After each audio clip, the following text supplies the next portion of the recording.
Wednesday. Hope you all had a good day today. If you're here, just say hi in the comments so I know you're here. Man, today was busy. But I am here. I got me a new wine, ready to open it. Definitely could use some Aloha Kennedy. Something is in my throat. I hope everybody can hear me okay. I don't know. This feels weird.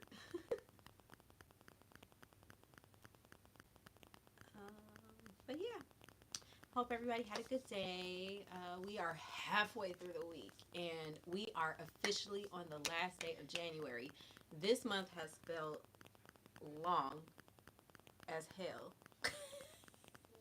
It felt so long, like it just was not going to. It sounds weird. Okay. Let me see.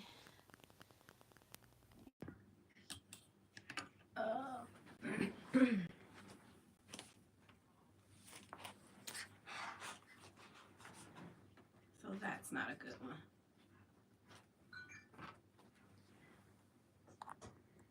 Let's see if this works better.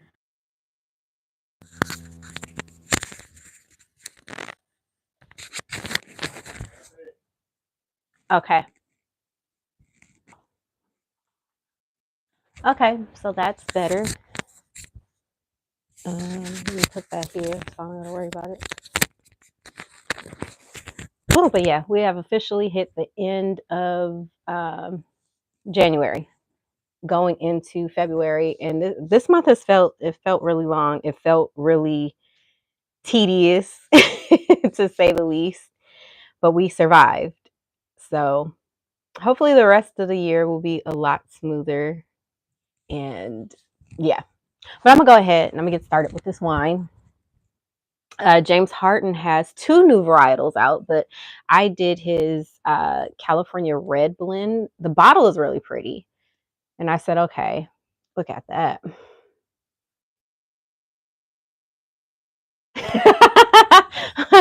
Yeah, I don't want to sound like my phone is being tapped. That's hilarious. But thanks for letting me know. I appreciate that. Let's cut this seal so we can open up the wine. He's got two new wines out, and I was just like, you know what? Let's go ahead and um, get to this next one, because why not, for one, and two, I really liked his prosecco. Like, that was one of my favorites of last year, was his prosecco. So I'm really hoping that the red, because I love red. The red wine is just as good. I don't know, something feels like it's in my throat.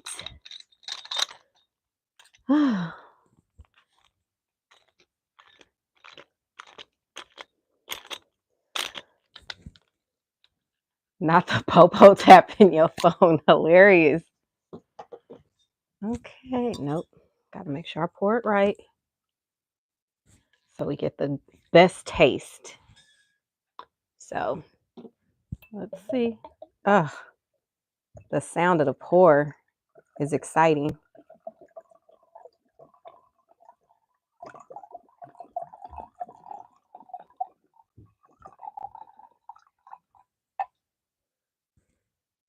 Okay, let's see. Oh, it's got great legs. It smells delicious. Okay, let's go ahead and give it a little swirl.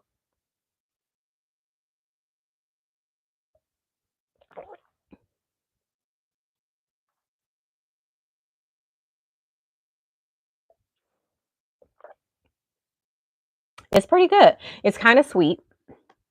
Definitely kind of sweet. It has hints of cherries, raspberries, and vanilla, toasted oak in the background. Hi, Micah. Um, Hints of pepper and pronounced oak. So it's really, hi, Mex. It's good. It's really good. It's a little sweet, but not like overpowering sweet because yeah, I wouldn't like it then. But it's actually really good. You can taste the oak in it. That is interesting. I like this. I feel like I want some brisket. hmm I like that. Okay, good job, James Harden. I got to try the next one too. So he's got a couple. But how's everybody's day? I hope you guys all had a good day. Um, again, we survived January going into February, and I've been seeing a lot of TikToks with people who are just like, yeah, we're about to go into Black History Month, and I'm about to be like this. And I'm just like, oh my gosh, like they are hilarious videos, but I get it. I think I want to feature all Black wines next month. I think that'd be kind of dope. And I know a few of them that, I really want to uh,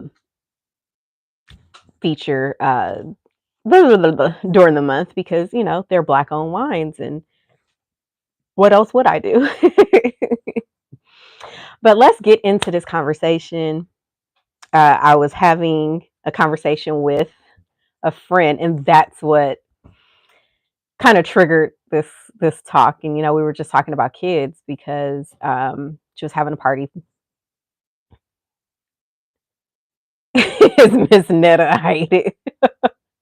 Man, I see, man, TikTok is good. Like I look for stuff where it's like, okay, I need to find stuff, for me to be creative with. And I get stuck on there looking at other things. And next thing you know, I'm like down this rabbit hole of all kinds of other stuff. And it's hilarious because I get stuck. So next thing you know, it'll be like an hour and I'm like, damn, I am still sitting on TikTok. But I find good stuff. I really need to start shooting more content based off of what I'm finding for myself. So I'm going to get better with that. Like, you know, because what I'm supposed to be doing. But no, I've been seeing a lot of good stuff on there lately. But yeah, I was having a conversation with one of my friends, and it was just funny because she was saying she doesn't like kids. And to hear that statement when you have kids, for people that don't have kids, it's kind of like, but you have kids, so how do you not like kids? And it just got me to thinking about things that, you don't realize about, having kids until you actually have kids, and the stuff that no one talks about. Um, and I was just kind of going back and forth with it and just kind of looking at stuff that people, because there's this one girl on TikTok where she talks about reasons to not have kids. And like when I say, every time somebody gets on, they're like, oh, my kid did this, and she'll go to her notes, like it'll show her in the video going to her notes and putting that reason on there. So it'll be stuff like, yeah, I left my daughter in the kitchen to eat her breakfast and came back to a handful of poop, things like that. So she has her list, and I was kind of watching some of her videos, and there are a lot of good things on there that people don't realize about having kids until you actually have kids. um, One of them, you'll wonder if you're cut out for being a parent. There are going to be some days, like especially in early parenthood, where you are going to die to your, like when I say die, like you'll be sitting somewhere, sometimes in the shower, because that's where I used to have my little breakdown moments, where in the shower crying because I didn't want anybody else to hear me, because it's just like it was just too much. Like it was just overwhelming some days. And you don't feel like you're doing the best job. You feel like a horrible parent, and you're not. However, it's that feeling because it's just like, dang, everything is going wrong. Any and everything that I want to go right is not going right because it's just not good. But that doesn't mean that you're not cut out for it. It just means that you got to pivot. And there is a lot of pivoting in parenting, and people don't realize it. Everybody just, they looks at it as, oh, you take care of your kids. No, it's not how it works. And yes, there is a lot of times you're going to question yourself, and it happens at every stage. Now that I can say that I've got adult kids, I can say I've been through a lot of different stages. So knowing that, and all kids, all you can have as many kids. Them kids is not going to be the same. They gonna have some similarities, but each kid is gonna put you through something different and really have you like, just when I thought I had a grip on it, here comes something else that I wasn't expecting. So yeah, don't beat yourself up over it. Um, Parenting is harder than you expect. Now there are people that are like, "Oh no, it's not." No, it's not bad in that aspect, but it is harder. You're gonna, we all hear about the newborn stage and the lack of sleep. Yeah, I honestly can say the lack of sleep wasn't the bad part for me. It was when we had like literally 48 hours, I think it was, of nonstop crying. Wasn't wet, wasn't hungry. He just had gas, like bad gas, and he could not get it out no matter what we did. We could not get him to, to just let his gas out. And he was in pain and he was fussy and irritable, and nobody slept. Well, the older kids slept, but between the baby, me, and his dad, it was no sleep because this kid was just not feeling it. And that part will have you sitting here going, "Oh my gosh, I cannot do this." Um, Even when your kids go through, shut up. Yes, to fart. It was rough, and it was hurting him, and he was not happy.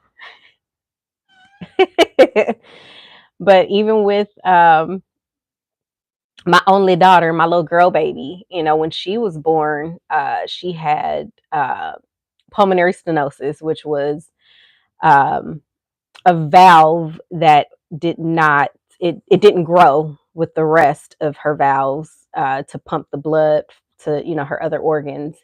And the day she was born, they were just like, "Oh, well, we've got to do open heart surgery." It's like, wait, what? Can I process what you're saying to me? And they had a pediatric cardiologist come in and, check her out. And he's like, "No, let's not jump to opening her heart up, things like that." And, now she's healthy, thriving. The hole that was in her heart is, closed. And, she's a high functioning, but no one prepares you for those moments. And it does feel hard because all you're doing is worrying all the time. Oh my gosh, you can't do this. Oh my gosh, you can't do that. You need to, not do certain things. So in that aspect is what I'm saying. It's hard. It's not about, yeah, we all know it's going to be bad days at school. Principal going to call, teachers are going to call. Your kids are going to, feel like you're the worst parent in the world. Whoop-de-doo. But it's those moments, when you don't know what's wrong with them, or they have those 100, degree fevers, and you're sitting here just like, "Oh my gosh, I just want to take it from you and keep it to myself." That makes it hard. So that is the part that no one expects when they say it's harder. Um, oh, your kids are gonna mirror your faults. So they say your partner is supposed to mirror you, and they will show you everything that you need to fix about yourself. Yes, this is very true. But your kids, oh my goodness, ain't nobody mirroring you the way that your kids will mirror you. And it's a very humbling situation when you see that your child is a mini version of you in certain aspects, and you like, "I got to get my life together because I might as well just slap myself the way I want to smack them." So yeah, you don't realize it until you in the thick of it, and it's like, oh my gosh, I had said I wanted to show this video, and I ain't gonna get copyrighted for this, but it was the most hilarious situation. This guy, I guess, he's having a baby, and um, I gotta find it because I know I'm not gonna explain it right. They do make you want to be a better person. Like you will look up and you just like, okay, I gotta really get it together. But this was so funny. And I'm just trying to prepare you. Escucha, they say that your first daughter inherits a temperament and attitude of the father. Listen, because of that, they tend to be the most temperamental, impulsive, and the ones that have the most problems with the mom. No. No, yeah. Amanda, no. Here's the key, Amanda. Because they are the feminine version, not only mentally, but emotionally, of the father. Babe, how much more feminine can you get? You're screwed. Oh my God. You're screwed. Good luck. I wish you the best. You're on your own with this one. All I gotta say is it's a feminine version of me. Good luck. You are the feminine version of yourself. I don't know how much more feminine she needs to be. Amanda, seriously? You cry for everything, babe. I don't cry for everything, babe. Really? Look, if you want a box of tissues, you're about to cry right now because the cookie. Amanda! Well, you were raised by your father. What's that supposed to mean? That's all I have to say. Is this I'm the woman I am today because of him? Indeed you are. Amanda, I'm just trying to prepare you. Escucha, they say that your first dog. And I laugh, like, this is the stuff that, ends up getting to me, to the point where I'm like sitting here cracking up, because it's just like, that's the whole mirror thing. Like, it is a mini version of you. And there are days you just like, this kid. And you have to remember, it's you. It is you. And you keep pushing. My mini right now is doing some things, and I'm staying zen. This one got me because I just, I've lived like this for a long time, but you hold off on spending money on yourself so that way you do more for your kid. I was queen of, well, what if they need this or what if they need that? So I wouldn't do for myself. And it took me a long time to actually start doing stuff for myself. So now it's to the point where I'm in that practice where it's like, okay, well, if they have everything they need, most of what they want that they deserve. And I want something, I'm getting it. And it was so bad to the point where people wouldn't buy me gift cards because my gift cards would end up being spent on the kids. And it's not like that no more. Now I'm just like, no, I'm going to get stuff because I deserve it. I work hard. So I'm not about to sit here and just not do for myself. So, but that part, it becomes, because it's that guilt. Oh, well, if I spend this money and then something happens in a couple days or a week, and that would have been money that I could have spent on, something else. So that part, you got to work through to not be like that. This one got me. I saw a girl and she was talking about, want to find out who your friends are, have a baby. And that part is so, so true. I think it more so pertains to moms than dads, because guys, it's like, I don't know, they just seem so easygoing. It's so much easier for them to do, things. They take their kids and, the guys hang out with them. It's just, I don't know, it's a different type of situation. But with girls, it doesn't feel like it's that same camaraderie that, they have, that same support system, things like that. But it will show you a lot about who your friends are when you have, see, I mean, I'm sure you feel it all the time. It's one of those where it's like your girlfriends will show you how true of a friend they are to you once you have kids. It has nothing to do with how close you were with that person. It's all about how much they love, your child, for one. And not everybody likes kids. Not everybody likes kids. So you have to think about it that, from that aspect as well. If all you did with certain friends was go out and drink and do, go on trips and whatnot, and now you have this kid that you got to take care of, and they can't do certain things, because there's a child involved, those friendships are gonna maybe not grow. I've been thankful, in the last, shoot, I'll say a good solid 6 years, I've had some really amazing women in my life that, it's like the kids are not an issue. They like, bring them.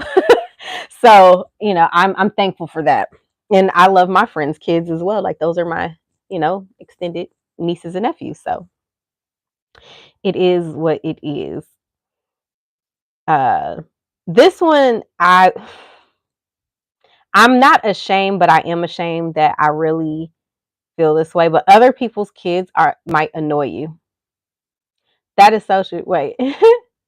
Facts. I have one friend that stays telling me "fuck them kids," and I genuinely love the shit out of my son, and it majorly rubbed me the wrong way, especially because she doesn't have kids.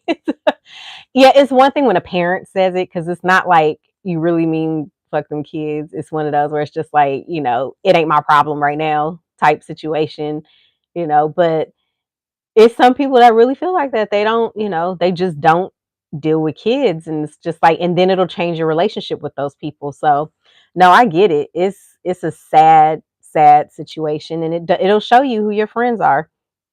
So, and that's how most moms end up with their friends because of, sports, school. They're normally friends. Thankfully, I've got like a cool little core, of friends where there is so diverse. I've got friends now. I've got friends because of wine. So I've got my wine girls. I've got my friends that became my friends because of different jobs that I've been at. I've got my mom friends that I've either met, in one way or another. Uh, and I think it's pretty cool. I love it, because it's such a diverse group of women, and it's pretty cool. Uh, but yeah, other people's kids might annoy you, and I realized that about myself some years ago, like some years ago. And it wasn't one of those where it was just like, oh, I was mean to the kid, but um, I had a friend who had a daughter, and she was, how would I say this? A bit of a brat. That's the nicest way to say it. She was a bit of a brat, and she was really rude. And her mom didn't do anything about her being rude. Like, she would just let her be rude. And it was annoying. And it was in that moment that I realized that I'm not very fond of other people's kids, like, for too long. So, I mean, it just is what it is. So, yeah, that part you realize you're like, okay, uh, you worry more than you thought you worry more than you thought humanly possible. That is true on so many aspects. Like, my daughter will tell me I go straight to people are dead. And I don't think that that is true per se, but I do worry. Like, if you don't answer the phone, and of course my brain is going straight to the worst case scenario. Like, it's not oh, maybe they're just busy or they doing something. It's no, they did, or they got in an accident. What's going on? And I am a big on checking her location if, like, I need to make sure she's okay. Like, if she says she's going out, I'm gonna check her location, make sure she's safe. Then I'm gonna stay up a little bit, like, if I think, okay, she should be home by now, I'm gonna check her location to make sure she made it home, because that's my baby. I don't care if she in a whole nother state, any of that. That's just something that makes me feel better, is knowing that she's okay. I don't like hover anything, but I do just want to make sure that she's okay, because at the end of the day, that's still my baby. Um, so yeah, no, you worry all the time. And then, what was it, last year, 2 years ago, when they had that shooting at the elementary school, uh, in Texas, the way my energy shifted, like, I didn't even want to send my baby to school. And I know it happened in Texas. Hi, lady, welcome. Uh, I didn't want to send him to school. I just did not want my baby to go to school. And it was hard for me to, send him that next day, because it was just like, this is an elementary school. What is going on? And I was sad. I mean, I didn't know any of those kids. I didn't know anyone that had kids out there, but it was the fact that it was kids, and they were young kids, and it really, it hurt my feelings. And I was sad for a good week, and it was hard for me. So it affected me physically. And when I say, that's part of the worry too, because you're just like, that could have been my kid. You're thankful that it's not, and then you feel selfish for feeling thankful about it. But it's sad. It's sad, but yeah. I that's, part of the worrying of being a parent. But you don't realize, it's like, yeah, you think worry, oh, they're going to get sick. What school are they going to go to? Are they going to be good? Like people think the obvious worries, but it's just so many. And I think that's why so many people are waiting to have kids now too, because they don't want to deal with that. My daughter is a thug. Ah, I don't be worried. Oh man, I still be worried.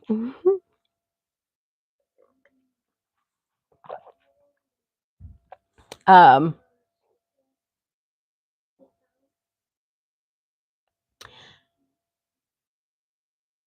Parenting can be a little lonely sometimes. Uh, there are days where you are just like, now I'm just gonna say this. During COVID, when I say I missed not human, adult interactions because I was at home with a teenager that was pissed off because she was in the house. They know who not to mess with. Oh my gosh. In a house with a teenager who was pissed off because she could not go to regular school and it was her senior year. I had to hear that at least 7 times a week, at least. And a fresh toddler starting preschool. And the only adult interaction that I would have is when my honey would come home from work. And he was so lucky that he got to leave the house to go to work. And I was sometimes jealous because I was in the house and he was able to have adult interaction, and I was sad. And there were days where I just didn't want to be in the house. And that's when I discovered FaceTime and Zoom drinking. And we would wind down like that because I needed to, talk to other adults. And sometimes we would drink while we were working, and that was a lot of fun. But it can be lonely sometimes. Like there are days where, like if he's at work and during the weekend, or he would be out of town working for the during the weekend, and all my friends had stuff going on, and I got to be at home because he's working. What am I going to do? I would feel a little lonely. So sometimes parenting can be a little lonely, and it's your responsibility to make sure that you control that feeling. But it can be a little lonely sometimes, and don't feel bad about it because it comes with the territory. So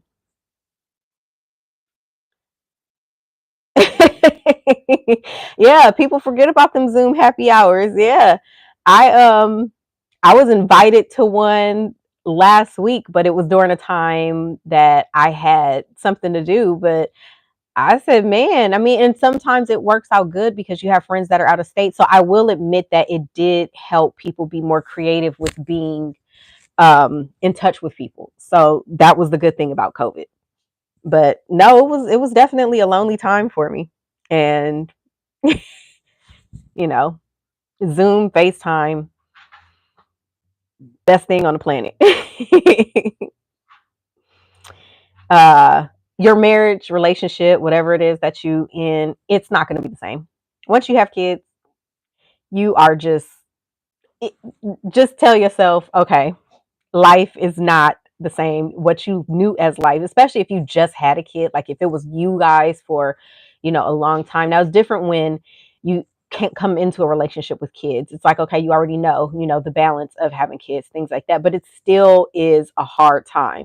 But if you have not had kids and it's just been you two for all those years, or however amount of the time that it is that you've been together, and now you put a kid in the mix, let me tell you, your life is about to change because now you have to learn how to balance not just what you guys already had, but this tiny human that is depending on you as well. So you got to figure it out. You got to, not force date nights, but you have to, schedule date nights. I've even heard people say that they schedule sex. I mean, that doesn't sound sexy, but it is what it is. Like you have to do what you have to do to make, you know, the relationship work. um, being intentional about having conversations, situations like that. Like I've been talking to a lot of people that have been married because that's my goal. I just want to be with my partner for, until death. I'm just gonna say that one of us dies. No, I'm serious. Like it's crazy. People don't realize how much intentionality goes into making a long-term relationship work, and it's not one size fits all. It's not like, oh well, this worked for them, it's gonna work for me. No, because it's different personalities. So now you have to, take everything that you're getting from different people, the advices that may work from them. You can try and apply it and see what works for you, but it is all about being intentional when you have a children, and you're married in a relationship. It is what it is. So it's like you got to figure it out. I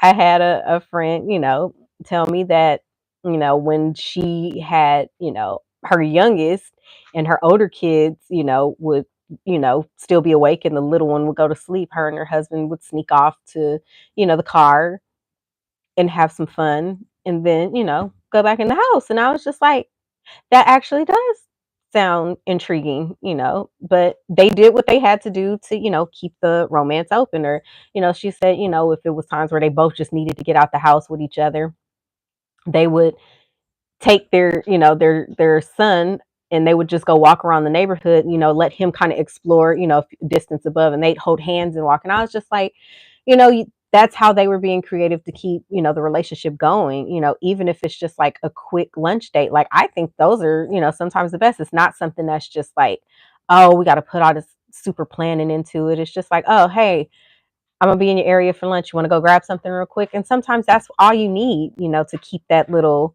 extra spark alive.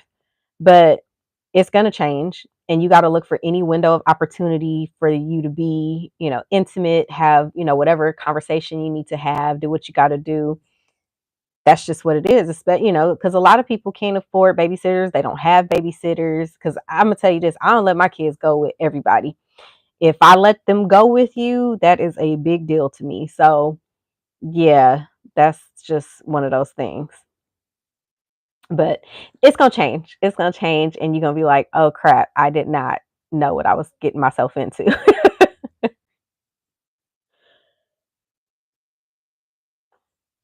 And no one talks about the heartbreak of it. It's not the whole, your kid, you don't really understand that whole phrase, this hurts me more than it hurts you, until you have kids. Like when my grandmother used to say that to me, it's like, how is this hurting you? You're not the one that's, missing out on this and not doing, certain things. It's like, what do you mean it hurts you more than it hurts me? No, it hurts to punish your child. And you don't realize how much it hurts until you're like, dang, I don't want to have to see them like this. I don't want to have to take stuff from them. And then you do, and you're just like, damn, that really does hurt. So, that's one of the heartbreaks. Or even when your kids are, disappointed about certain things, it hurts you to see them disappointed. They got a bad grade, they had a rough day, they had a fight with a friend, and you see how it's affecting, their mental health. It just, it's sad. And you don't realize how much you wear their emotions as well. And it's one of those. Um, I think because I had a friend say, yeah, it hurt my feelings the first time I heard my kid say they hated me.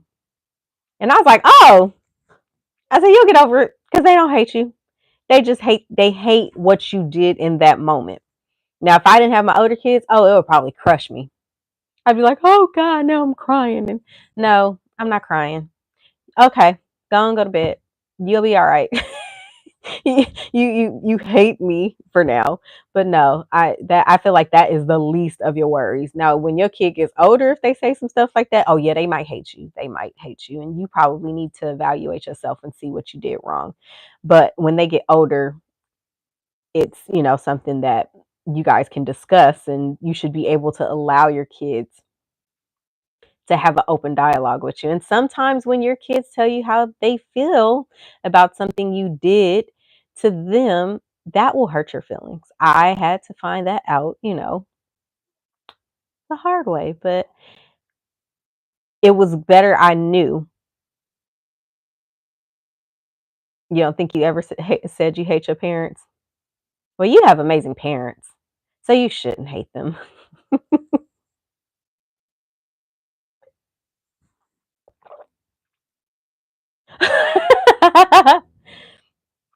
I don't think I ever said I hated my parents either.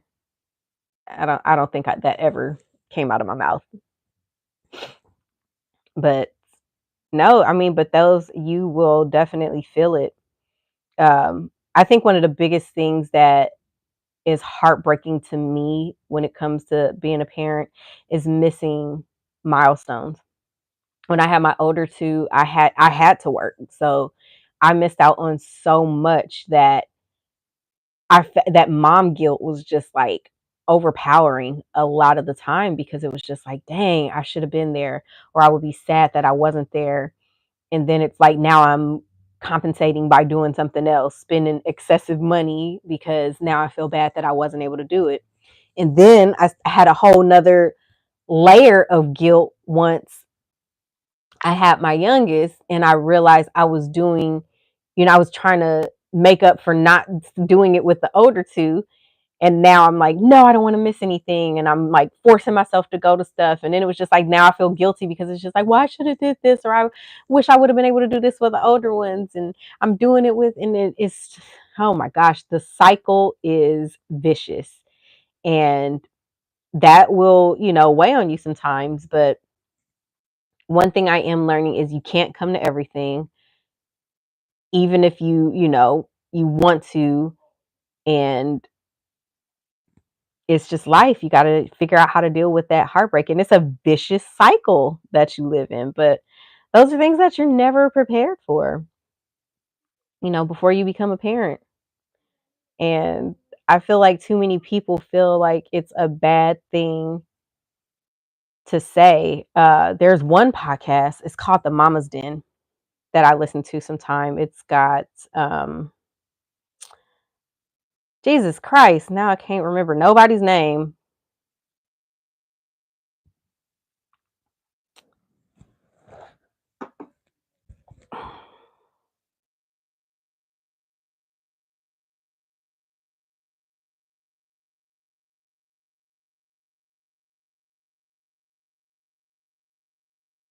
So this is such a great podcast.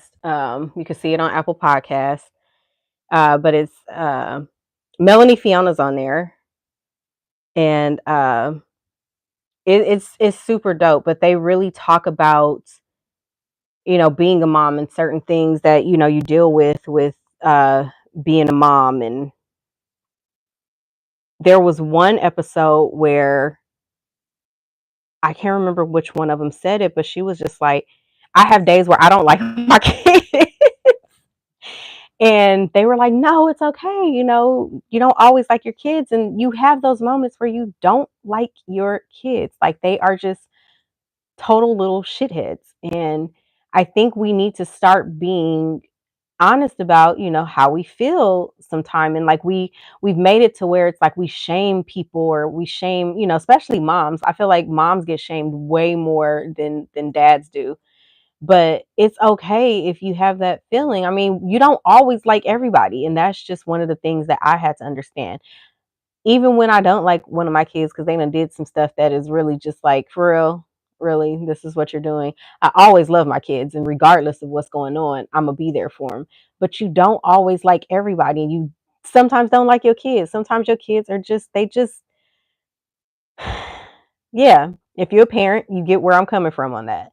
But it's definitely eye-opening when you really see that it's not just you, you're not alone. And sometimes it takes for one person to say something for everybody else to say, I felt that before, I understand what you're saying. And you don't feel so bad about it. But no, I love it, because it's raw, it's real. And it's the conversations that a lot of moms have with their mom friends behind closed doors, because you don't want that shame of feeling like, oh, someone's judging me because I said I don't like my kids. or sometimes I don't. And there are moments where it's just like, I was telling a friend the other day, I was like, there are moments where I don't want to be responsible for anybody. I don't want to be responsible for myself sometimes. Like, I don't want to have to think about things. And it's rough because it's like when you're a mom, you're kind of like, I think that's the idea of being a mom, is that that's what you do. You plan everything. You're keeping track of everybody's schedule, and it's just one of those things. So it was kind of weird for me to say it out loud that I have days where I just don't. And it's not like a everyday thing. It's not even a once a week thing.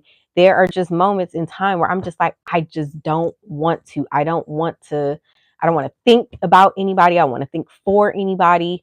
I don't even want to think for myself. I just want to be, I want to exist. I want, the food to be handed to me, or somebody to say, hey, I'm going to go do this. And, you know, so yeah, I get it.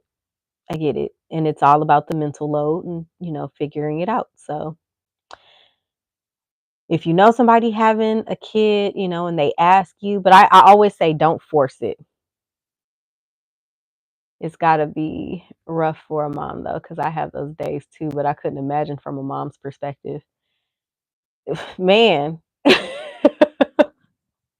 I just think that because that definition of being a mom, and I think the biggest thing that I had to start practicing, was it's okay to ask for help. It's okay to shut down sometimes, because there are days where it's just like, okay, I really do need help. I can't be super today. I don't have super in me. And it doesn't make me less of, a mom. Like, I'm still dope, because I managed it. I got everything done. But guess what? Sometimes life doesn't go according to how you scheduled it. So it doesn't take anything away from me. It doesn't make me anything less than. And that's how I was operating at first. Like, oh, if I can't do it all, then I'm not. No, no. You are freaking weird for thinking like that. Talking about myself in case anybody wants to come for me. But no, it was just how I thought, because it was one of those where it was just like, I felt like I was expected to do everything and expected to do, at top pace, but I can't be top pace all the time. There are days where I'm like, I don't want to think. I don't even want to. Yeah. So no, if you know somebody becoming a mom and they ask you, be like, what really do you want to know? And then I will tell you, because boy, it gets rough out there. But I like that it's starting to be okay for people to talk about, you know, the whole being a parent thing. And it's not as easy as people think it is. And yes, it is easy. It's rewarding. It's probably the most rewarding job that you're ever going to have, because uh, at the end of the day, you look at that little human and you're just like, oh my gosh. Like, I look at my baby, I'm like, he's so cute. He get on my nerves sometimes, but he's so cute and he's so sweet and he's so loving. And that's just, he make me want to snuggle with him. But there are days where it's just like, you are a straight little asshole. But I love him. And then when he goes to sleep and I look at him sleeping, I was just like, oh, just that moment in the day I've been waiting on. But no, it's great. Being a parent is awesome. It's probably one of the best jobs that I can have. And I'm thankful for it, because, you know, I look at how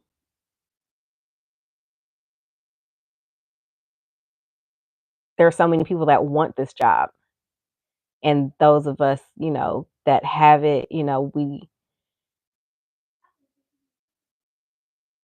I guess we kind of underestimate how much, other people want it and we have it. So, we take advantage of it. So, no, I love being a parent. Thankful that I have my babies. I don't want no more, but definitely thankful for them. Yeah. So yeah, that was my little my little tidbit, and I thought it was kind of cool to see so many people talking about being a parent, and just the little things that no one discusses, and it feels like it's just a faux pas. But I hope you guys enjoyed this breakdown as much as I did. And don't forget to hit the like button and share, the content. It helps get me out there more. And I will be back next week for sure. In February. It's supposed to be February, y'all. So I'll be back next week in the new month with a new bottle of wine by a black wine owner, of course, because we got to go black all month. And I'll see you next week. And don't forget to hit the like button.